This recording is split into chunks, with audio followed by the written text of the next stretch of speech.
What is up, and welcome back to another episode of So There's That. I am your hostess, doing the mostest, Kiwanshi, and we are here with another animated film for our Film Wednesdays. And this time, we are moving more into the adult animation anime world with The Witcher, Siren of the Deep.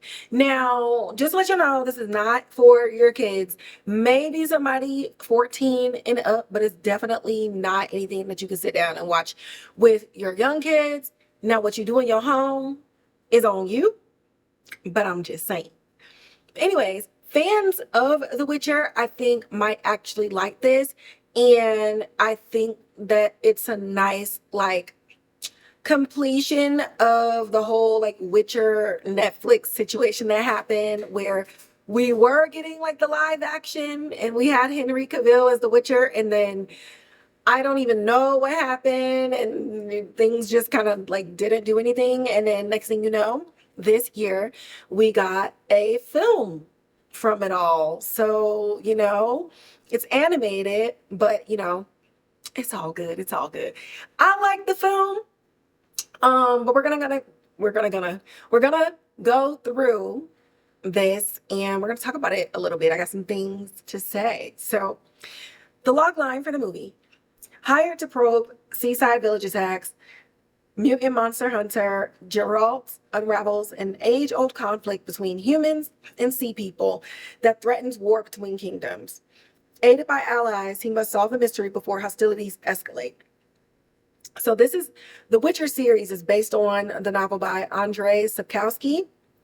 The genre, like I said, is adult animation and anime. The writers are Rae Benjamin and Ostrowski. The director is Kang Chul. The composer, Joseph Trapanese. And then our main cast for the film, they are Doug Cockle, who plays Geralt or The Witcher. Joey Batey, who plays Jaskier, and they also call him Julian in this as well. And then Christina Wren as Essi. Okay, so we're opening up this movie, and we're going and we're fighting some monsters, and we end up making it down into the water with the mer people, and Geralt is talking to them, and he speaks mermaid, talking to them, trying to figure out. And he was like, listen, I was hired to come kill this person. They're saying that it's coming from you. What's up? And the mer people are like, we didn't hire anybody to attack anybody in the kingdom. So, I don't know what you want, but this ain't that. So at the very beginning of the movie, we kind of come up against a conflict, and we realize that there may be just a misunderstanding. So Geralt is like, all right, cool. I'm not going to kill no monsters or whatever. Well, this information travels over, the course of some years. We're moving on, all these events. And he's kind of known as the Witcher who doesn't kill monsters. And it's bro, just because I decided to investigate and found this person innocent, that don't mean I don't kill monsters. What are we talking about? But you know how it is. For some reason, during a time when no cell phones were, be traveling fast as hell. So he's moving along. It's him and Jaskier, and it's Essi. And Jaskier and Essi have known each other since they were kids, when he used to get bullied by, what was that boy name? I can't even remember his name. The king's bastard son, okay? Cannot remember his name right now. And, she used to stick up for him. So he's a bard, she's a bard. They sing together. They're traveling with the Witcher, stuff like that. So the Witcher goes to the kingdom, and this guy is in the halls, and he comes in, and he's like, oh, I've been stabbed by these monsters, and they're hired by the mer people. So the bastard son looks to the king, and he's like, we need to go ahead and do this and get ahead of it. We're not going to allow this Witcher to not do what he was hired to do and go against our kingdom. They trying to start stuff with us. And so now we need to shut it down, because we not finna be taking this sitting down. Okay, we finna go out and we finna battle. And the Witcher's like, okay, that's cool and all. And these people may be attacking them, but the people that you think are hiring them aren't doing it. What are we talking about? So the named prince, he's in love and in like a whole relationship with a mermaid. So he's just like, oh my God, I have to protect my girlfriend. Like, no, I have to warn her. And in this great hall, Geralt's necklace is going off because it's like, okay, there's somebody in this room that should not be here. And chaos ends up ensuing and we're ended up moving along. So at this point, Geralt and Jaskier are with Essi and they're like, we need to go find the mer people before they do, and we need to figure out what the hell is going on, because if we do not, they're about to go in there guns blazing and we're just gonna have a war for no reason. Okay, so he's going, and the named prince, I don't remember the names, I'm so sorry. He is the crown prince. Say that. The crown prince goes and he talks to his girlfriend and everything like that, and the witcher and them show up, and she's like, hold up, what y'all even doing here? How did you even know that we were meeting here? And Geralt and Essi are explaining what's going on, but in this explanation, bastard son is out here starting to like launch spears and stuff and showing up. So now there's this whole battle. Those monsters are there. There's a whole battle going on, and at this point Geralt is just trying to save Essi, make sure Jaskier is okay, and they're also trying to make sure that the crown prince's girlfriend is good too, and that the prince is good. So chaos is erupting. The bastard prince is like, looks like I gotta do your job because you're literally over here not doing what you're hired for, and basically that's high treason. Like, bro, what we even doing? During this time, Murgo, she is down with her auntie, and she's just like, listen, auntie, I love him. Just give me some legs, and maybe I can go and convince the king, like, we don't need to do this war. And auntie, she's like, okay, here goes this potion. Whoever drinks this potion will take the form of the person. Oh, they slammed the metal. Oh my God. I'm like, does the music start playing? My bad, y'all. They threw me off. They're trying to get the pool together to open up for Memorial Day weekend. But anyways, so auntie's like, listen, whoever drinks this potion, they'll take the form of their love. Now, at this juncture, I'm just like, oh, so this is the Little Mermaid, but like with more violence. And yeah. So auntie's like, like, yeah, get you out the way or whatever. So we know auntie is evil and everything. Cool. So Geralt, Jaskier, and Essi, they're back in the kingdom and everything, and they're standing there, and the crown prince is like, listen, I really don't care what you say, like the mer people are not doing anything, and I'm marrying her, so like you need to be figuring this out. Like, I don't know what you need to do, papa, but like this ain't it. And during this time, there was a conversation that Geralt and Jaskier had, and they were talking about the war between the mer people and the humans. And in this, Geralt was standing in front of the king, and he was like, listen, there is somebody that's pulling the strings, and they did get these people to attack y'all. And the king was like, yeah, I know. He was like, time out.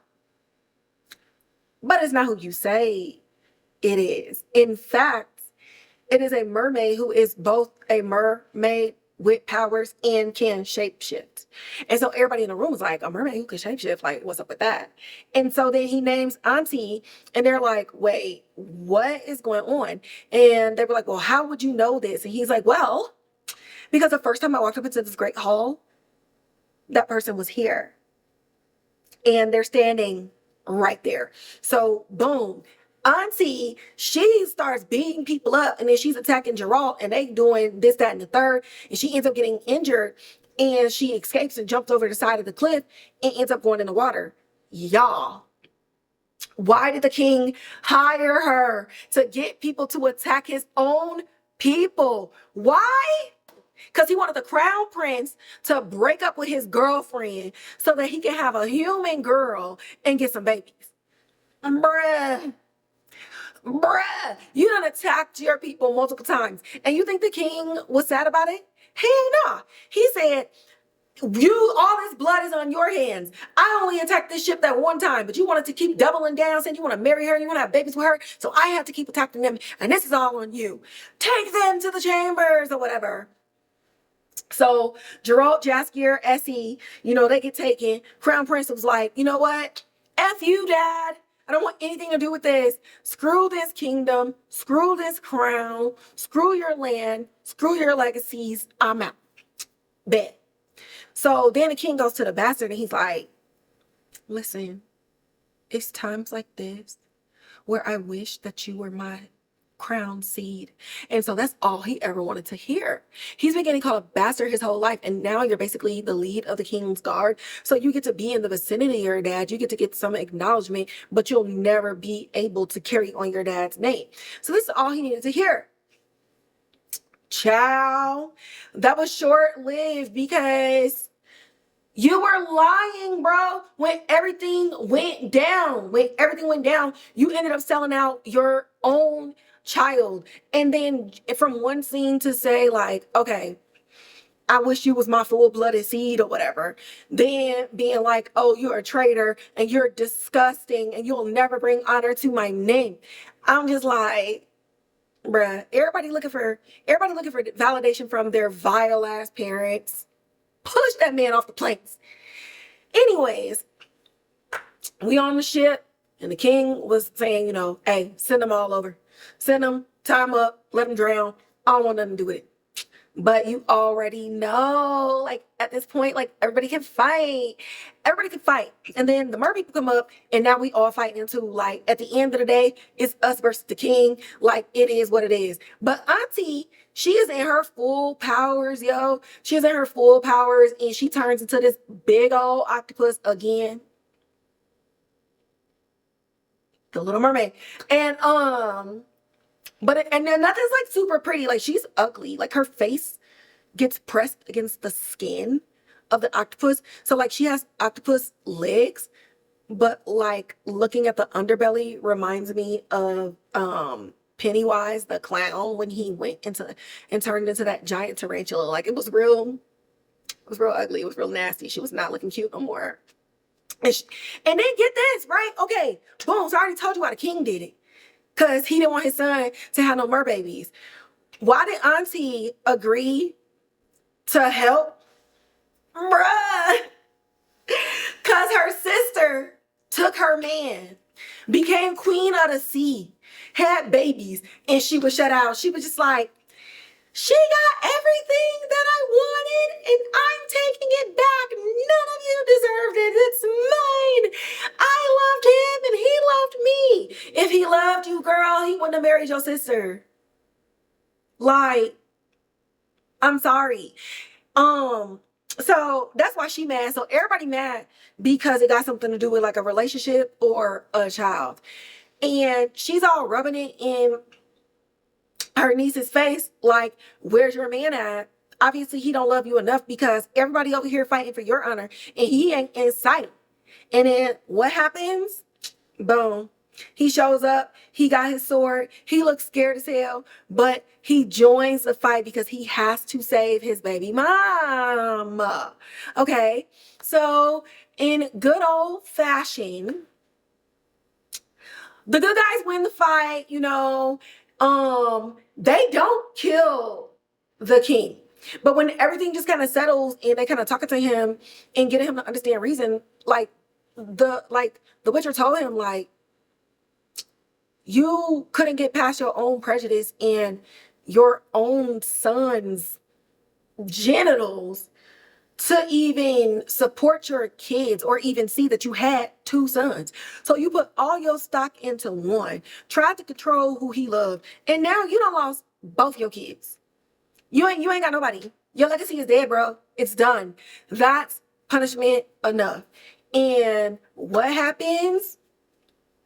Listen.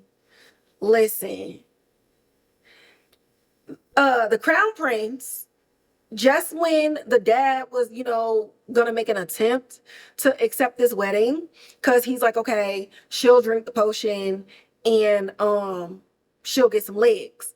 And so that's how the crown prince was like convinced his dad after everything just kind of like settled and everything, and they beat Auntie. And he was like, okay, she can come on land. Our legacy can continue. It is what it is. And right when it was time to kiss the bride, he drank the potion. And I was clapping because I was getting real mad. I'm just like, I'm so tired of women giving up their whole lives for these dudes. And boom, he gave up everything and he turned into a beautiful little merman. And that's when his daddy lost all of his shit. And then right after that, that's when Geralt told him, like, what was up? Like, you did this. You brought this on yourself. You are the king. You could have changed the rules. If the one son didn't want to rule the kingdom, you could have just had the other son rule the kingdom. Change his name. He still had your DNA. Now, I understand during these times, y'all wasn't really understanding what things about DNA and whatever. But the other kid is the one who looked the most like him anyway. It wouldn't have changed nothing. It would have changed nothing. And now here you are looking dumb. And when you die, that's just it. That's just it. And you better hope Jaskier and Essi sing about you through the history books. Okay, you better hope and you better pray. Because if it was me, I wouldn't sing a damn thing. I'd be over there singing with these mermaids. So there's that. Not necessarily a review. We're gonna do a recap and a review. So that was a recap. So my review of it all, the story itself is familiar, right? It's like The Little Mermaid, but we know The Little Mermaid is not an original story. It's an American adaptation of something that is very dark. I will say that The Witcher, Siren of the Deep kind of blends the two. Lots of violence. We get some sex.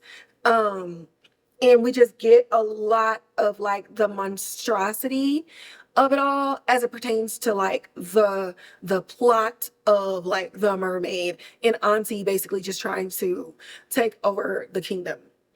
Something that I really liked, I thought it was like a really cute touch, is that sirens, mermaids, they're known for calling you with their voices. So even when they were speaking, there was an echo of like a melody underneath their words. And so it basically was like sonically, you can understand how you can even get sucked into just a basic conversation with one of the sirens without them having to do a siren call. So all of their people had like their own tune, almost like a theme song to their vocal cords, where it was just a thread throughout the entire conversation.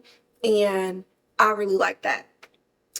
Outside of this being animation, it also could have been human as well. It's fun doing it through animation, but just that the way that everything kind of went through, it would have been cool if it was human as well. So I guess I'm just trying to say, if you're somebody who, again, maybe not into anime or animation, what I love about adult animation is that you can kind of lose yourself in the fact that it's a cartoon, because the storyline and the things that they are going through is very adult. It reminds you of an action film or like a drama series or something that is very real and very real life. And so you just get sucked into the story, and the cartoon of it all becomes like the backdrop, if that makes sense. Lastly, yeah, I already said this in the beginning. I think it was a great way to kind of like round out the story for now with The Witcher. I enjoyed the TV series that was on Netflix. I don't know what happened with that, but then so much ended up happening in my own life that I just didn't even keep up. But it was a great story. Henry Cavill was doing a really good job. I don't know, but as far as the movie goes, it's a good movie. It's a decent movie. I try not to get too ratey on my film Wednesdays. This is not award season anymore, not the heavy ones. So it's not really a competition. I'm just letting you know if I like the movie or if I didn't, or if I think it's worth watching. And I think it's worth watching. It's a good solid 90 minutes. You in and you out. The tea of it all and the pettiness of it all definitely felt more human than animated. And that's what got me like glued in, like really sealed the deal for me. I will say that the pacing of it in the beginning is just like a little bit slow. I just finished watching it like an hour ago, and that was my second attempt. Now I'm also very busy and I do a lot of things, so I think maybe before I was just distracted because I kept missing the point. So just pay attention to the beginning so that you don't miss the story later when Jaskier is talking about what happened in the last like 20 years. So just make sure you're like paying attention in the beginning, and then that way it's not going to be a disconnect later on when we actually get to the kingdom. So you can either take what I said as a recap is like, oh, I already watched it, or you can just go watch it. Some cool animated fights in there, especially with everything and the big push for the rights of animators and fighting against AI animation. If you just love drawing and animation, all the different animation styles, there's so many different ones, and you're just anti like AI art, then this is an opportunity just to continue to support animated films, so that there is still a need and a market to hire the people who are hand drawing and doing the storyboards for these TV shows and for these movies. And with that, I guess that was my little plug, a little PSA at the end. We're going to wrap up this episode for today's Film Wednesday. As always, like, share, subscribe. Hit that notification bell, leave comments in the comments box below. Make sure you share that Spotify and the Apple Podcast link for people who just want to listen. You can always follow me on Instagram at So There's That Podcast, where I'm posting all film and TV news outside of information that I talk about on the podcast. So it's very specific. I talk about other things on that platform. And then you can also find me on Twitter, where I'm talking about a myriad of things, as well as on TikTok, where I also do short form reviews and short form recap for other shows that I also don't put on this platform. So if there's a show you're thinking that you want me to do, you might actually find it on TikTok, or you can go over to Instagram, where I would do like a write-up about what I think. And yeah, I'll catch y'all in the next episode.